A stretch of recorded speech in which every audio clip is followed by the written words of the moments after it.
Covid care సెంటర్లలో బెడ్లు నిండుకొని ఉన్నాయని రాష్ట్ర వైద్య ఆరోగ్య శాఖ ప్రిన్సిపల్ సెక్రటరీ అశోక్ సింఘల్ అన్నారు. అమరావతిలో ఆయన మీడియాతో మాట్లాడారు. ఈ సందర్భంగా ఆయన మాట్లాడుతూ రాష్ట్ర ప్రభుత్వం లాక్డౌన్ అమలు చేసేందుకు నిర్ణయం తీసుకుందని ఆయన పేర్కొన్నారు.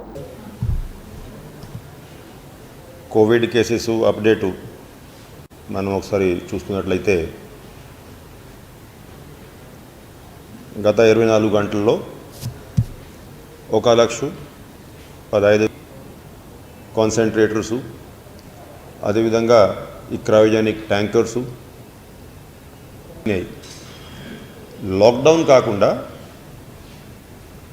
మనం కొన్ని రిస్ట్రిక్షన్స్, 2 రకాల రిస్ట్రిక్షన్స్ దానికి కావాల్సినటువంటి నిర్ణయాలు తీసుకున్నారు. ఎటువంటి రిస్ట్రిక్షన్స్ అంటే ఓవరాల్ పిక్చర్ ఇప్పుడు నేను మీకు తెలియజేస్తాను. ఇంకా డీటెయిల్డ్ గైడ్ లైన్స్, ఏ సెక్టర్ ఏ విధంగా ఇంపాక్ట్ అవుతుంది, ఏ సెక్టర్ ఎగ్జామ్టెడ్ కేటగిరీలో ఉంటుంది, దానికి కావాల్సినటువంటి ఆదేశాలు రేపు ఇవ్వడం జరుగుతుంది. ఎందుకంటే ఇంకా డిస్కషన్స్ జరుగుతూ ఉన్నాయి. ఎవరికి ఏమి ఇబ్బంది లేకుండా ఏ విధంగా దాన్ని ఇంప్లిమెంట్ చేయాలి. అదే ముఖ్యంగా ఈ రిస్ట్రిక్షన్స్ అయితే ఉన్నాయో అవి 2 కేటగిరీస్ ఏ విధంగా ఉన్నాయంటే ఉదయం 6 గంటల నుంచి మధ్యాహ్నం 12 గంటల వరకు ఎటువంటి రిస్ట్రిక్షన్ ఉండదు. లైఫ్ యాజ్ యూజువల్ ఉంటుంది. ఏ విధంగా అయితే ఇప్పుడు ఉండే పరిస్థితి ఆ విధంగా ఉంటుంది, ఎకనామిక్ యాక్టివిటీస్ సహా. కానీ దాంట్లో ఒకటే రిస్ట్రిక్షన్ ఉంటుంది. ఈ ఉదయం 6 నుంచి మధ్యాహ్నం 12 గంటల వరకు రిస్ట్రిక్షన్ ఏంటంటే రెగ్యులర్ యాక్టివిటీస్ ఏదైనా చేసుకోవచ్చు. ఓన్లీ థింగ్ ఈజ్ సెక్షన్ 144 అమల్లో ఉంటుంది అన్ని జిల్లాల్లో. అంటే 5 కంటే ఎక్కువ మంది గ్రూప్గా ఉండొద్దు అంతే. సపోజింగ్ ఒక షాప్కి వెళ్ళారనుకోండి, క్యూలో ఎవరికి వాళ్ళు డిస్టెన్స్ పాటించి ఐటమ్స్ కొనుక్కోవడానికి నిలబడ్డారనుకోండి, అది వేరే విషయం. గ్రూప్గా ఉండొద్దు. ఆ ఉద్దేశంతో సెక్షన్ 144 ఆ సమయంలో అమల్లో ఉంటుంది.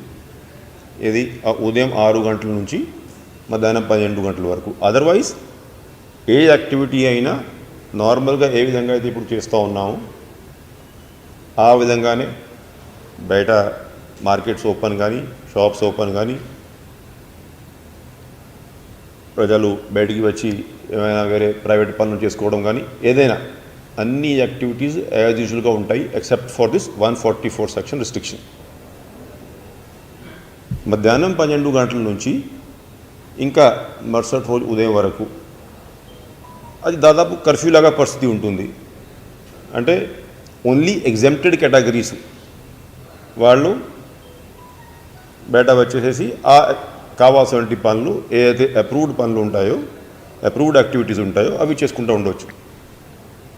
అయితే దానికి ఒక సరి అయినటువంటి లిస్టు ఏ కేటగిరీ ఎగ్జామ్టెడ్ కేటగిరీ వస్తుంది. ఉదాహరణంగా మెడికల్ ప్రొఫెషన్ ఉంది, అన్ని హాస్పిటల్స్ పని చేయాలి, టెస్టింగ్ ఫెసిలిటీస్ పని చేయాలి. అదేవిధంగా మీడియా, ఎలక్ట్రానిక్ అయినా ప్రింట్ అయినా వాళ్ళు దాని పని చేసుకోవాలి. కేబుల్ టీవీ ఆపరేషన్స్ ఇవన్నీ జరగాలి. ఈ గ్రామాల్లో అంతకుముందు కూడా గవర్నమెంట్ ఆఫ్ ఇండియా లాక్డౌన్ పెట్టేటప్పుడు ఇటువంటి రిలాక్స్డ్ కేటగిరీస్ ఏదైతే ఉంటాయో, అగ్రికల్చర్ ఆపరేషన్స్ లేకపోతే ప్రొక్యూర్మెంట్ ఆపరేషన్స్ ఇవన్నీ జరుగుతూ ఉండాలి. సో అవి ఎగ్జామ్టెడ్ కేటగిరీ కింద ఉన్నటువంటి ఐటమ్స్ స్పష్టంగా మనం తెలియచేసి దానికి మళ్ళీ విధి విధానాలు, అంటే వాటికి పాస్ సిస్టమ్ ఏ విధంగా ఉంటుంది, ఎవరైనా ట్రైన్లో దిగారనుకోండి స్టేషన్ నుంచి ఇంటికి వెళ్ళేటువంటి ప్రొవిజన్ ఏ విధంగా ఉంటుంది, అవన్నీ విధి విధానాలు ఇవాళ రేపు ఉదయం ఫైనలైజ్ చేసుకొని ప్రజలందరికీ తెలియజేసి ఈ ఏదైతే ఈ 2 రకాల రిస్ట్రిక్షన్ సిస్టమ్, అంటే ఉదయం 6 నుంచి మధ్యాహ్నం 12 గంటల వరకు ఒక సిస్టమ్ సెక్షన్ 144, మధ్యాహ్నం నుంచి ఉదయం వరకు కర్ఫ్యూ లాంటి పరిస్థితి విత్ ఎగ్జామ్టెడ్ కేటగిరీసు, ఇవి 2 ఎల్లుండి నుంచి అమల్లోకి వస్తాయి. అంటే ఇవాళ కానీ రేపు కానీ ఉన్నటువంటి పరిస్థితి కొనసాగుతుంది. బాగా డీటెయిల్డ్గా చర్చించుకొని డీటెయిల్డ్ గైడ్లైన్స్ రేపు మార్నింగ్ ప్రకటించాక ఎల్లుండి నుంచి ఈ సిస్టము అమల్లోకి తీసుకురావాలి అనేది నిర్ణయం తీసుకోవడం జరిగింది. ఎవరో చెప్పారు అది సిసిఎంబి ఇట్లా గుర్తించడానికి. సిసిఎంబి డాక్టరు మా అధికారులకి ఇప్పుడు ఎప్పుడైతే ఈ ట్వీటు కొంచెం మొదలైందో, ఈ వైరస్ 10 times డేంజరస్ అట్లా ఎట్లా మొదలైందే, అప్పుడు సిసిఎంబి వాళ్ళని కాంటాక్ట్ చేయడం జరిగింది. సిసిఎంబి డాక్టర్ స్పష్టంగా this strain was first detected from Andhra Pradesh samples in July of 2020. కాబట్టి ఇది ఏదో కొత్త స్ట్రెయిన్ ఇప్పుడు మన ఆంధ్ర రాష్ట్రంలో మొదలైంది, ఇది మరీ డేంజరస్ స్ట్రెయిను అవన్నీ. ఇప్పుడు అదేం చెప్తున్నా, నిన్న మొన్న మీకు రిక్వెస్ట్ చేసింది కూడా, అంటే ఇప్పుడు సోషల్ మీడియా వచ్చాక అంటే పాపం అంటే ప్రజలందరికీ తెలిస్తే బాగుంటుంది అనే మంచి ఉద్దేశంతో అయినా ఇది తెలిసి తెలియక ఈ స్ప్రెడ్ చేసేటువంటి సమాచారం అయితే ఉందో అది ప్రజల్ని ఇంకా భయభ్రాంతం చేసేస్తూ ఉంది. ఆ ఫ్యాక్ట్స్ కనుక తెలిస్తే నిజంగానే ఒకవేళ ఆ సిసిఎంబి కన్సర్న్డ్ ఆఫీసర్ ఎవరైనా చెప్పి ఉన్నా కూడా బాగానే ఉండేది. ఎవరే ఒకరికి ఏదో ఒకటి తెలుస్తుంది, అది పాపం నిజమా కాదు తెలియదు. ఇంకా ఇటువంటి నెగిటివ్ న్యూస్ కాబట్టి ఇంకా వైరల్ కూడా బాగా ఫాస్ట్గా అయిపోతుంది. అది ఈలోగా మేము క్లారిఫై ఇచ్చేలోగా జరిగే డ్యామేజ్ జరిగిపోతుంది.